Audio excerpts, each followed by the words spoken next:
आता कामिका एकादशीबद्दल भगवान श्रीहरी विष्णू काय सांगतात ते ऐक, असं म्हणून भाऊसाहेब म्हणाले. सत्ययुगात एक रागीट क्षत्रिय राहत होता. तो एवढ्या तेवढ्या कारणावरनं भांडत असे. एकदा त्याचं भांडण एका गरीब ब्राह्मणाबरोबर झालं. भांडणात दोघांची हातापाई झाली आणि त्यात तो गरीब ब्राह्मण मरण पावला.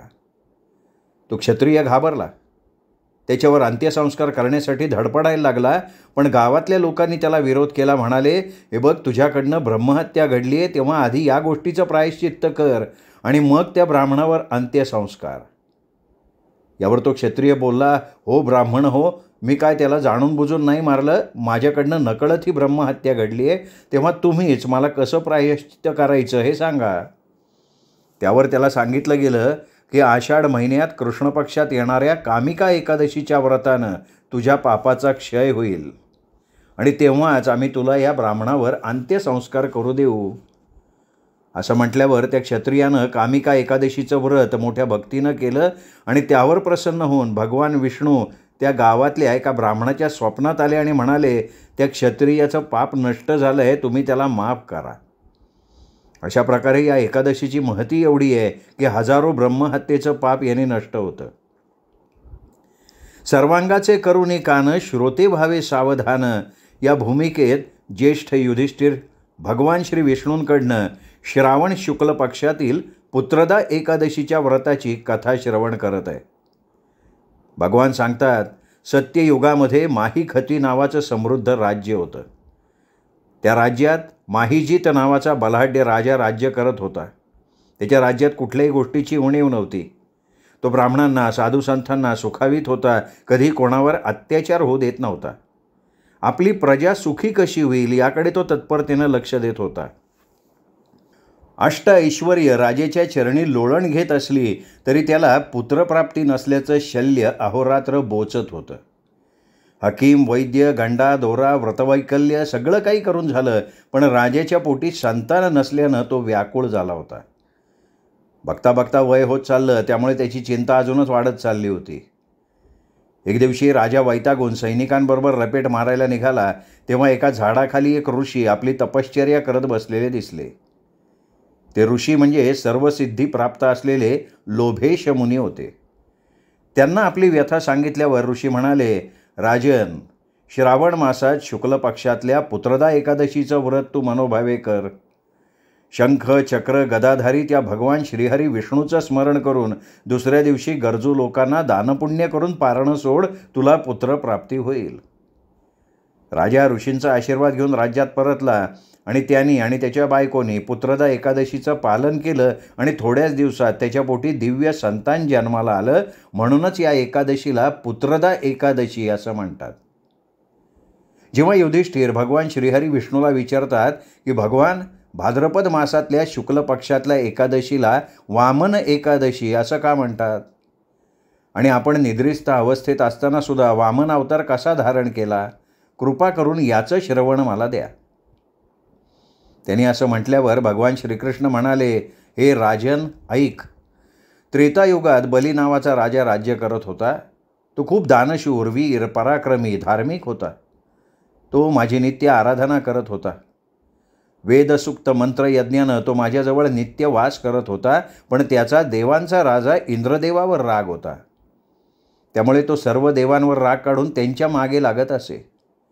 सर्व देव बलीच्या शक्तीला घाबरून भगवान श्री विष्णूंना शरण गेले आणि रात्रभर वेदमंत्राचं पठण करून भगवान श्री विष्णूंना त्यांनी आळवलं. तेव्हा भगवान श्री विष्णूंनी योगनिद्रेतून आपली कूस बदलून भक्तांकडे बघितलं. म्हणून या एकादशीला परिवर्तनी एकादशी असं म्हणतात. आपल्याला शरण आलेल्यांचं पालन करण्यासाठी भगवान श्रीहरी विष्णूंनी वामन अवतार धारण केला, जो त्यांच्या अवतारातला 5वा अवतार मानला जातो. वामन अवतार घेऊन ते बलीच्या दरबारात एका भिक्षुकाचं रूप घेऊन गेले आणि भिक्षेत बलीला 3 पावलं जमीन दान म्हणून मागितली. यावर बली तुच्छतेनं हसत म्हणाला, फक्त एवढंच ना, मला वाटलं आणखीन काही हवं असेल. यावर भगवान श्रीहरी म्हणाले, राजन मला सांग, मी पहिलं पाऊल कुठे ठेवू. बली म्हणाला, ठेवा इथे तुमचं पाऊल. भगवान श्रीहरींनी पहिलं पाऊल उचलताना एवढं विशाल झालं पाऊल की त्या पायानं पूर्ण पृथ्वी व्यापली गेली. दुसरं पाऊल उचलून ठेवता सगळा स्वर्ग व्यापून गेला.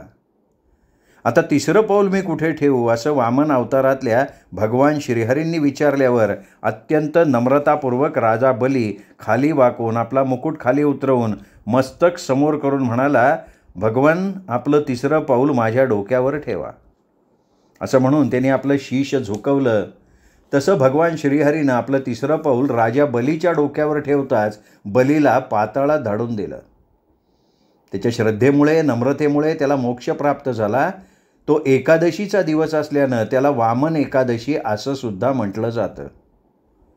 या परिवर्तनी एकादशीचं व्रत केल्यानं तिन्ही लोकी मान मिळतो, मोक्षप्राप्ती होते. महाभारतात भगवान श्रीकृष्णांनी ज्येष्ठ युधिष्ठिराला या एकादशीचं महात्म्य वर्णन केलं आहे, म्हणजे इंदिरा एकादशीचं. ते म्हणतात, हे राजन, भाद्रपद मासात कृष्ण पक्षात येणारी इंदिरा एकादशी केल्यानं आपल्या पूर्वजांना यमलोकातून मुक्ती मिळते. ते वैकुंठात मोक्षाला जातात. त्यांची कथा तू श्रवण कर. त्रेतायुगामध्ये माहिष्मती राज्यात राजा इंद्रसेन आपल्या राज्यावर व्यवस्थित राज्य करत होता. तो खूप दयाळू होता आणि आध्यात्मिक बैठक असलेला तो शूरवीर योद्धा होता. तो कोणतंही कार्य प्रजेच्या कल्याणासाठीच करत असे. एक दिवशी महर्षी नारद भ्रमण करत असताना इंद्रसेन राजाच्या नगरीत आले आणि म्हणाले, हे राजन, मी यमलोकाची सैर करून आलो तेव्हा मला तुझ्या पिताश्रींची गाठ पडली. त्यांचा तुझ्यासाठी असा निरोप आहे की त्यांचं भूलोकातलं एकादशीचं व्रत तुटल्यामुळे त्यांना यमलोकी नानाविध यातना भोगाव्या लागत आहेत आणि त्यांचा आत्मा अजूनही अतृप्त आहे. महर्षी नारदांकडनं आपल्या वडिलांची हालत ऐकून राजा इंद्रसेन व्याकुळ झाला आणि म्हणाला, महर्षी नारद मुनी, मला याच्यावर काहीतरी मार्ग सांगा. नारद म्हणाले, हे राजन, भाद्रपद मासातल्या कृष्ण पक्षातल्या एकादशीचं व्रत केल्यानं पितरांना मुक्ती मिळते, ते मोक्षाला जातात, तेव्हा तुम्ही ते व्रत करा. राजा इंद्रसेनानं भाद्रपद मासातल्या एकादशीचं व्रत करून श्री भगवान विष्णूंचं स्मरण करत दुसऱ्या दिवशी ब्राह्मण भोजन, गोदान, सुवर्णदान, तिळदान करून पारणं सोडलं. तर तिकडे यमलोकात यमयातना भोगत असलेले त्याचे वडील गरुडावर बसून त्वरित वैकुंठात गेले. इंद्रसेन राजाला त्यांचा कृपाशीर्वाद मिळाला. इंद्रसेनानं ही एकादशी मोठ्या भक्तीनं केल्यामुळे या एकादशीला इंदिरा एकादशी असं म्हटलं जातं. आता ऐक पापांकुश एकादशीबद्दल. भगवान श्रीहरी ज्येष्ठ पंडुसुताला सांगतात, हे वत्स, अश्विन मासातल्या कृष्ण पक्षात येणारी एकादशी पापांकुशा एकादशी म्हणून ओळखली जाते. अनेक पापांचे डोंगर नामस्मरणानं व्रतानं तोडणं म्हणजे पापांकुशा होय. तर याची कथा तू श्रवण कर. एकदा विंध्य पर्वतावर क्रोधन नावाचा पैलवान राहत होता. तो आपल्या शक्तीनं उन्मत्त होऊन सगळ्यांना मारत सुटला होता. लुटमार करून पोट भरणं, दुसऱ्याला लुबाडणं, ब्राह्मणांना त्रास देणं, मदिरा ग्रहण करून व्यसनात डुबणं, वाटसरूंना मारणं हा त्याचा नित्यक्रम झालेला होता. सगळं आयुष्य अशा वाईट वळणात गेलं तरी त्याला उपरती होत नव्हती. शेवटी त्याचा उद्यावर मृत्यू आला तेव्हा त्याला भयभीत करण्यासाठी यमानं आपल्या 2 दूतांना त्याच्या घरी पाठवलं आणि सांगितलं की आम्ही यमलोकातून आलोय, उद्या तुला मृत्यू येईल, तेव्हा आमच्याबरोबर यायची तयारी ठेव. हे ऐकून तो क्रोधन खूप घाबरला आणि तो आश्रयासाठी अंगिरा ऋषींच्या आश्रमात गेला. तिथे जाऊन त्यांनी प्रामाणिकपणे आपल्या अपराधांची कबुली दिली. त्यावर अंगिरा ऋषी म्हणाले, वत्स, तू एवढं पाप केलंयस पण त्याची कबुली दिली आहेस, त्यामुळे मी तुला यातून सुटायचा मार्ग सांगतो. हे बघ, अश्विन कृष्ण पक्षात येणारी एकादशी तू भक्तिपूर्वक कर आणि क्षीरसागरात शेषावर शयन करणाऱ्या त्या भगवान श्रीहरीचं ध्यान कर आणि आपलं पारणं सोड. असं केल्यानं तुझ्या पापांचा डोंगर भंग पावेल. अंगिरा ऋषींनी सांगितल्याप्रमाणे क्रोधननं अश्विन कृष्ण पक्षातली एकादशी मोठ्या भक्तीनं केली. दुसऱ्या दिवशी यमदूत क्रोधनच्या घरी येऊन बघतात तर काय, क्रोधन पुष्पक विमानात बसून वैकुंठाला निघाला होता. यमदूत रिकाम्या हातानं परतले. म्हणजेच काय, तर या व्रतानं पापांचा डोंगर नष्ट झाल्यानं तो देवांच्या नगरीत सन्मानानं गेला. म्हणूनच या एकादशीला पापांकुशा एकादशी असं म्हटलं जातं. रमा एकादशीबद्दल भगवान श्रीकृष्ण युधिष्ठिर राजाला म्हणतात, हे राजन, कार्तिक शुक्ल पक्षात येणाऱ्या रमा एकादशीचं महात्म्य तू ध्यानपूर्वक श्रवण कर. राजन, प्राचीन काळात मुचुकुंद नावाचा एक राजा राज्य करत होता. तो इंद्रदेवाचा चांगला मित्र होता. त्याचबरोबर वरुणदेव, यम, कुबेर, बिभीषणसुद्धा त्याचे चांगले मित्र होते. हा राजा धार्मिक, विष्णुभक्त आणि न्यायानं नीतीनं वागणारा होता. त्याला एक रूपवान सुशील कन्या होती, तिचं नाव चंद्रभागा. तिचा विवाह मुचुकुंद राजानं चंद्रसेन राजाचा मुलगा शोभन याच्याबरोबर लावला. दोघं आनंदानं संसार करायला लागले. एक दिवशी शोभन काही कारणास्तव सासरी चंद्रभागाबरोबर आला. त्यावेळेस पुष्यद्यायिनी एकादशी येणार होती. राजा मुचुकुंद हा भगवान श्रीविष्णूचा परमभक्त असल्यामुळे तो एकादशीच्या दिवशी प्रजेलासुद्धा उपवास फलाहार करायला सांगत असे. त्या दिवशी सगळी प्रजा आपल्या राजाच्या सांगण्यावरनं अन्नत्याग करून विष्णूची भक्ती करत असे आणि त्यामुळे सगळ्या राज्यात मंगलमय वातावरण व्हायचं. पण चंद्रभागाचा पती शोभन फार अशक्त असल्यानं तो कधी उपवास करत नसे. चंद्रभागाला प्रश्न पडला की आपले पती एवढे दुबळे आणि आपले वडील कठोर आज्ञा देणारे. चंद्रभागा आपल्या पतीला म्हणाली, हे नाथ, तुम्ही ही एकादशी होईपर्यंत दुसऱ्या नगरीत जा आणि नंतर परत या. शोभन म्हणाला, हे प्रिये, कधी नव्हे तो असा योग आला आहे. त्या भगवंताचीच काहीतरी लीला असेल. मी जमेल तसा उपवास करीन, शेवटी त्याची मर्जी. असं म्हणून तो तिथेच थांबला. सूर्योदय होताच राजा मुचुकुंदानं गावात दवंडी पेटवली. आज सगळेजण एकादशीचं पालन करतील. जावई शोभननं एकादशीचं व्रत मनापासून ठेवलं. त्या हरीचं चिंतन केलं. शोभननं कधी नव्हे ते व्रत अन्नवर्ज्य करून केल्यानं त्याला भूक अनावर झाली. ज्यावेळेस संध्याकाळी हरीचं भजन चालू झालं तेव्हा सगळे वैष्णव आनंदात डोलायला लागले. पण शोभन मात्र भुकेनं व्याकुळ होत होता, त्रस्त झाला होता. कानावर भजन पडत होतं. तितक्यात शोभन मरणही पावला. राजा मुचुकुंदनं चंदनाच्या काष्टात शोभनचा दाहसंस्कार केला. पण चंद्रभागा आपल्या वडिलांच्या आज्ञेनुसार सती न जाता वडिलांकडे राहायला लागली. शोभननं केलेल्या एकादशीचं पुण्य पदरी पडल्यानं शोभन मद्रांचल पर्वतावर धनधान्यानं युक्त सुंदर देवपूर प्राप्त झालं. ते देवपूर सर्व मण्याच्या खांबावर रत्नखडीत माणकांनी सुशोभित केलेलं होतं. एकदा मुचुकुंदाच्या नगरात राहणारा ब्राह्मण तीर्थयात्रा करत करत देवपुराजवळ आला. तेव्हा त्यांनी राजसिंहासनावर बसलेल्या शोभनला ओळखलं. तो म्हणाला, राजा मुचुकुंद आणि तुमची पत्नी चंद्रभागा तुमच्या विरहानं व्याकुळ झालेत. हे राजन, तुम्हाला एवढं ऐश्वर्य कसं प्राप्त झालं? असं नगर जे मी कधी पाहिलं नव्हतं आणि ऐकलंही नव्हतं. शोभन म्हणाला, कार्तिक मासातल्या एकादशीचं व्रत केल्यानं मला हे ऐश्वर्य प्राप्त झालंय. पण हे ऐश्वर्य अस्थिर आहे. ब्राह्मणाने विचारलं की राजन, हे राज्य अस्थिर काय आहे? हे स्थिर का होऊ शकत नाही? यावर शोभन म्हणाला, जर आपण माझी पत्नी चंद्रभागाला हे सगळं सांगितलं तर हे राज्य स्थिर होईल. ब्राह्मणानं आपल्या नगरात जाऊन हा सगळा वृत्तांत राजाला आणि चंद्रभागेला सांगितला. ब्राह्मणाचं ऐकून राजा, चंद्रभागा खूप आनंदित झाले. चंद्रभागाला शोभनला कधी भेटेन असं झालं होतं. चंद्रभागा त्या ब्राह्मणाला म्हणाली, कृपा करा, माझी शोभनची भेट घडवा. ब्राह्मणानं चंद्रभागाला मंदराचल पर्वतावर वामदेव ऋषींकडे नेलं. वामदेवानं वेदमंत्रानं चंद्रभागाचा अभिषेक केला. ऋषींच्या मंत्रप्रभावानं आणि गेली 8 वर्ष मनोभावे एकादशी व्रताचं पालन केल्यानं चंद्रभागाचं शरीर दिव्य झालं. ती दिव्य गतीला प्राप्त झाली. चंद्रभागा आपल्या पतीजवळ शोभनजवळ गेल्यानं तिच्या पुण्याईच्या बळावर शोभनचं राज्य स्थिर झालं.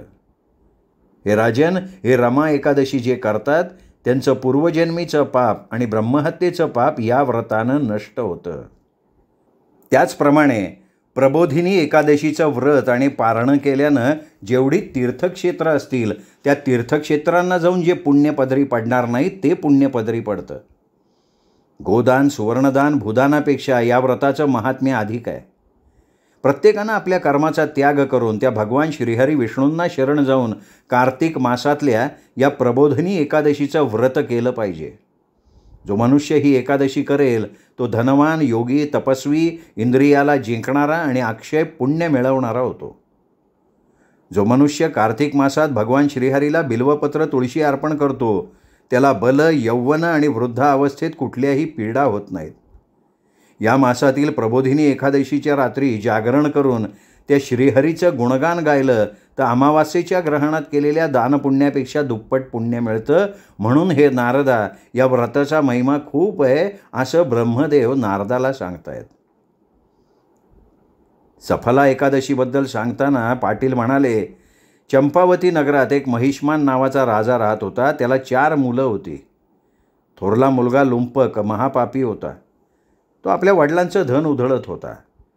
तो ब्राह्मण वैष्णव देवांची निंदा करत होता. जेव्हा राजाला आपल्या मुलाचं असं रूप समोर दिसलं तेव्हा राजाने त्याला आपल्या राज्यातनं बाहेर हाकललं. तेव्हा लुंपकाला विचार पडला की आता आपण कुठे जायचं. तो विचारचक्रात गुंतलेला असताना त्याला चोरीचा विचार त्याच्या मनात आला. मग तो दिवसभर जंगलात भटकायचा आणि रात्री आपल्याच वडिलांच्या राज्यात चोऱ्या करायचा. तो आपल्याच नगरीतल्या लोकांना त्रास द्यायचा, भयभीत करायचा. तो जंगलात शिकार करून ते भक्ष्य खायला लागला. त्या नगरीतले लोक लुंपकाला पकडायचे पण परत राजाच्या भीतीपोटी सोडून द्यायचे. लुंपक जंगलातल्या एका पिंपळाच्या झाडाखाली झोपायचा. एक दिवशी त्याला ना शिकार मिळाली ना खायला मिळालं. त्या दिवशी पौष महिन्यातली कृष्ण पक्षातली दशमी होती. तो वस्त्रहीन पडला होता. थंडीमुळे त्याचे हातपाय आखडले. तो मूर्छित पडला. दुसऱ्या दिवशी ऊन पडल्यामुळे तो कसाबसा उठला. इकडे तिकडे आपलं भक्ष्य शोधायला लागला. पण त्याच्या अंगात त्राणच नसल्यामुळे तो आपलं भक्ष्य मिळवू शकला नाही. शेवटी उठत बसत त्यांनी 4 फळं गोळा केली आणि सूर्योदयाच्या वेळेला फलाहार केला आणि हात जोडत त्या भगवंताला आळवायला लागला. त्या रात्री पोटात काही नसल्यानं आपसुकच त्याचं जागरण घडलं. त्याच्या या उपवासानं आणि नकळत घडलेल्या एकादशीच्या व्रतानं भगवान विष्णू प्रसन्न झाले. दुसऱ्या दिवशी अलंकारानं रत्नजडीत घोडा त्याच्यासमोर येऊन उभा राहिला. तेव्हा आकाशवाणी झाली की हे राजपुत्रा, श्री नारायणाच्या कृपेनं तुझी सगळी पापं नष्ट झाली आहेत. तेव्हा या घोड्यावर आरूढ होऊन आपल्या नगरीत परत जा आणि राज्य कर. लुंपक नगरीतून मोठ्या थाटात राज्य करायला लागला. म्हणून हे वत्सा, महिन्यात येणाऱ्या एकादशीचं व्रत केल्यानं सहस्त्र पापांचा घडा क्षणात नष्ट पावतो. आता ऐकूयात जया एकादशीबद्दल. ओम नमोजी आदिरूपा ओंकारा स्वरूपा विश्वाची या पुरुषा पांडुरंगा विठ्ठला विठ्ठला विठ्ठला. खूप वर्षांपूर्वी स्वर्गात इंद्र राजसिंहासनावर आरूढून राज्य करत होते. सर्व देवगण प्रसन्न होते. फुलांच्या फळांच्या नगरीत राजा इंद्र अप्सरेबरोबर सोमरस प्राशन करत होते. अप्सरा त्यांना प्रसन्न करण्यासाठी नृत्य करत होत्या. गायक सुरेल गाण्यांची तार छेडत होते. मुख्य संगीतकार चित्रसेन आपली प्रिय पत्नी मालिनी आणि पुत्र माल्यकबरोबर दरबारात हजर झाला होता. तिथे एक पुष्पवती नावाची अप्सरा उपस्थित होती. ही पुष्पवती खूप रूपवान होती, पण ती माल्यवानावर भाळलेली होती. माल्यवानाला बघून तिचं मन विचलित झाल्यानं ती नृत्य करण्याऐवजी एकटक माल्यवानाकडे बघायला लागली. हे दृश्य बघून इंद्र म्हणाले, मूर्खांनो, तुम्ही मला प्रसन्न करण्याऐवजी एकमेकांकडे आकर्षित झालाय. तुम्ही भर सभेत घोर अपमान केलाय. त्यामुळे मी शाप देतो की तुम्ही पृथ्वी लोकात पिशाच्य होऊन भटकाल. असा शाप मिळताच अप्सरा पुष्पवती आणि माल्यवान भूलोकी पिशाच्य म्हणून भटकायला लागले. भूलोकात ते दोघं हिमालयात बर्फाळ प्रदेशात येऊन पडले. तिथे ना खायला ना प्यायला. दोघं एका गुफेत राहायला लागले. एक दिवशी तर त्यांना दिवसभर काही खायला न मिळाल्यानं कडकडीत उपवास काढला.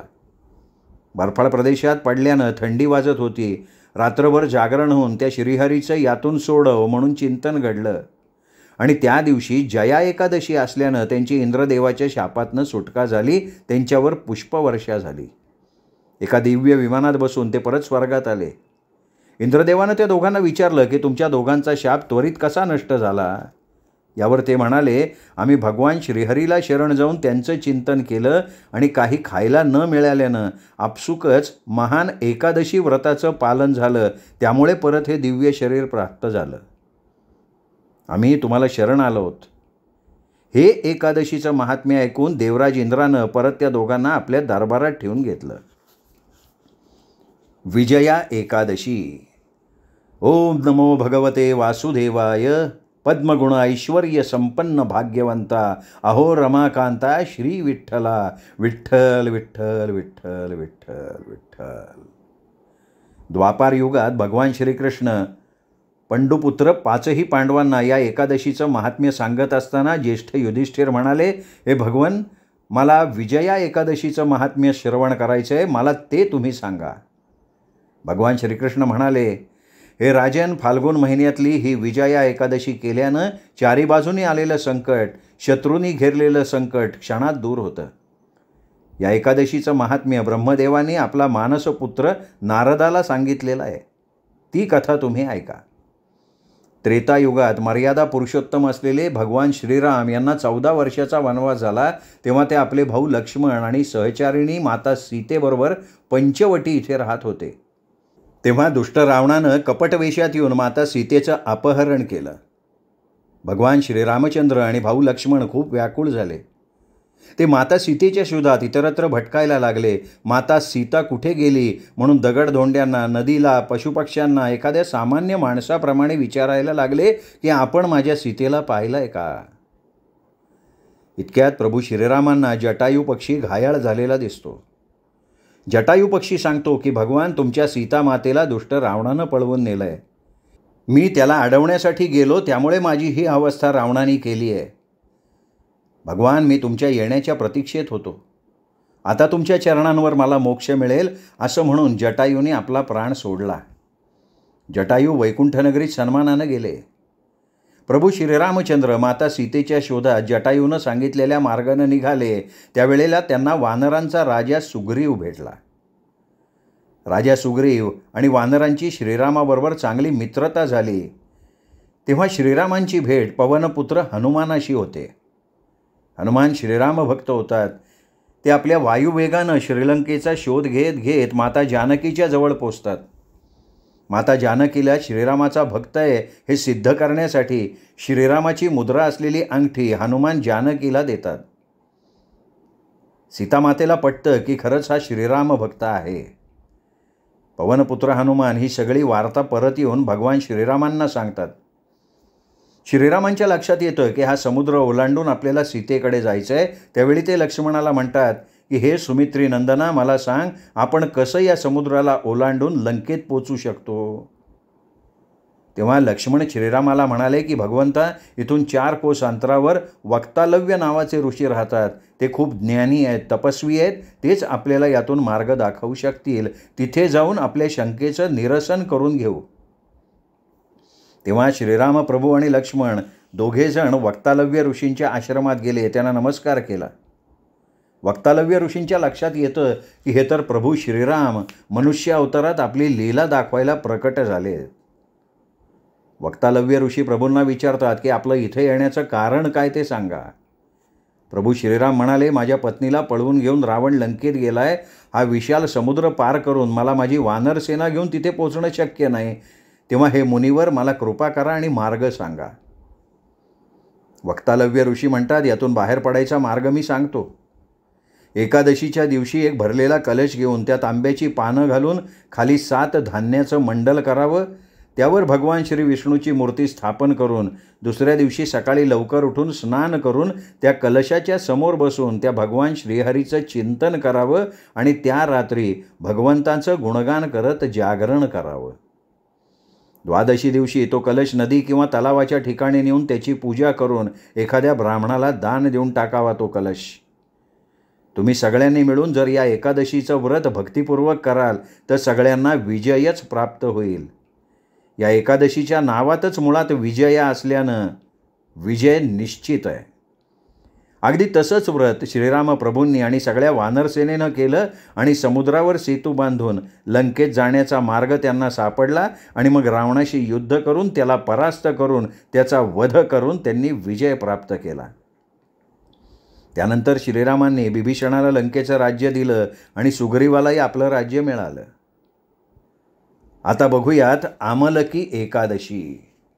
श्रीमन नारायण नारायण हरे हरे. हजारो वर्षांपूर्वी राजा मांधाताने वसिष्ठ ऋषींना विचारलं की हे मुनिवर, सर्व पापांचा क्षय होऊन पुण्यगतीला जाण्यासाठी सर्वश्रेष्ठ व्रत तुम्ही मला सांगा. वसिष्ठ ऋषी म्हणाले, राजन, या एकादशीची उत्पत्ती भगवंताच्या श्रीमुखातून झाली. ही फाल्गुन शुक्ल पक्षात येणारी एकादशी केल्यानं सहस्त्र अश्वमेघ यज्ञाचं फलप्रदान होतं. त्याची कथा श्रवण कर. प्राचीन काळात वैदिक नामाचं नगर होतं. तिथे शूद्र, वैश्य, ब्राह्मण, क्षत्रिय सगळ्या वर्णाचे लोक सुखासमाधानात राहत होते. तिथे कुणीही पापी दुराचारी राहत नव्हता. त्या नगरात चैत्ररथ नावाचा राजा राज्य करत होता. त्या नगरातली प्रजा आणि राजा धार्मिक आणि भगवान श्री विष्णूचे भक्त. एकदा असंच फाल्गुन शुक्ल पक्षातल्या आमलकी एकादशीचं व्रत राजा आणि सगळी प्रजा मंदिरामध्ये भक्तिपूर्वक करत होते. राजा भगवंताला सर्व पापांचं हरण होण्याची कृपा व्हावी म्हणून नामस्मरण करत असताना त्या रात्री तिथे एक महापापी बहुरूपी आला. तो आपल्या कुटुंबाचं पालन करण्यासाठी हिंसा करून पोट भरत होता. त्या दिवशी त्याला काहीच खायला मिळालं नाही. तो दिवसभर भटकून वैतागून शेवटी त्या मंदिरात येऊन बसला. मंदिरात जागरण, नामस्मरण, विधिवत पूजा सुरू होती. नकळत त्याच्या तोंडून नामस्मरण जप घडलं. तो काही दिवसांनी मरण पावला. त्या एकादशीचं पुण्य पदरी पडल्यानं तो पुढच्या जन्मी वसुरक्षा म्हणून राजाहून जन्माला आला. तो चंद्रासारखा शीतल, सूर्यासारखा तेजस्वी, धार्मिक, शूरवीर होता आणि सगळ्या प्रजेचं कल्याण करत होता. एक दिवशी तो शिकार करण्यासाठी जंगलात गेला. तेव्हा त्या जंगलात अंधार झाल्यानं राजा वाट चुकला. खूप वेळ झाल्यानं राजा एका झाडाखाली झोपला. तेवढ्यात काही चोर डाकू तिथे आले आणि म्हणाले, या राजानं दंड दिला, राज्यातून आपल्याला हाकलून लावलं, तेव्हा आता याला मारण्याची वेळ आली आहे. असं म्हणून ते राजावर शस्त्रानं वार करायला लागले. पण त्या डाकूंच्या शस्त्राचा वार राजावर होत नव्हता. उलट त्यांना आपल्या अंगावर फुलांचा वर्षाव होत असल्यासारखं वाटत होतं. ते शस्त्र आता डाकूंवरच हल्ला करायला लागलं. अचानक राजा वसुरथाच्या शरीरातनं एक दिव्य देवी प्रकट झाली. तिने सगळ्या डाकूंचा नाश केला. राजा वसुरथ विचार करायला लागला की ही कोण दिव्य शक्ती होती जिने या दुष्टांचा संहार केला. तेवढ्यात आकाशवाणी झाली की हे राजन, भगवान श्रीविष्णूंच्या श्रीमुखातून प्रकट झालेल्या एकादशीनं तुझं रक्षण केलं आहे. तेव्हा राजा वसुरथ भगवान श्रीहरी विष्णूंचं गुणगान करत आपल्या राज्यात परत येऊन सुखानं राज्य करायला लागला. महर्षी वसिष्ठ ऋषी सांगायला लागले की राजन, हा सारा आमलकी एकादशी व्रताचा महिमा होता. जो आमलकी एकादशीचं व्रत करतो त्याचं कोणीही वाईट करू शकत नाही. रामकृष्ण हरी विठ्ठल. बघ प्रथमेश, फक्त एक एकादशीचं व्रत केलं तर एवढं पुण्य पदरी पडतं. पण काय रे प्रथमा, तुला ह्या एकादशीचं महत्त्व सांगत असताना या पौराणिक कथा ऐकून कंटाळा तर नाही ना आला? बरं असू दे, मी तुला आपल्या गावातले काही किस्से सांगतो म्हणजे तुला कळेल. श्रोते हो, आपणही हे किस्से ऐकणार आहोत फक्त उद्या साहित्य पंढरी या कथाकथन चॅनलवर. स्मिता कवडे लिखित आषाढ घन या कादंबरीच्या माध्यमातून भेटूयात उद्या साहित्य पंढरीमध्ये. तोपर्यंत विठ्ठल विठ्ठल विठ्ठल.